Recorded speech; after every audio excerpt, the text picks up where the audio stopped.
Hey everybody, what is going on? I hope you guys are all doing well, and welcome to another tutorial video. In this video, I'll be showing you guys how you can navigate Airtable, so let's get right into it. Now, as you can see, I am currently within one of my tables, and I'm going to show you guys how you can navigate from here. Now, what you can do here, click on the top left, you can rename and recolor your base, and you can also change the icon of it if you want to. And once you change everything, it'll just apply immediately. You can then go to data to see all your views and all your tables. You can go into automations and create new automations from here. You can create interfaces if you go here in interfaces, and you can make them to your liking. You can also go to forms and build forms relating to the data over here.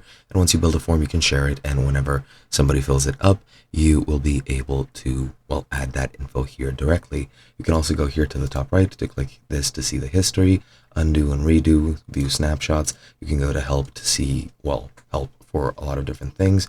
You have templates as well. You have message support. You also have API documentation if you want to create a personal access token.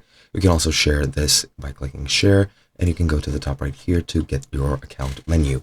You can go to the Builder Hub if you want to set up any personal access tokens, and that is pretty much it.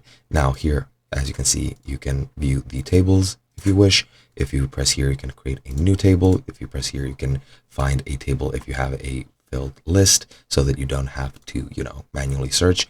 And here you can go into views and, well, see all your views for this table.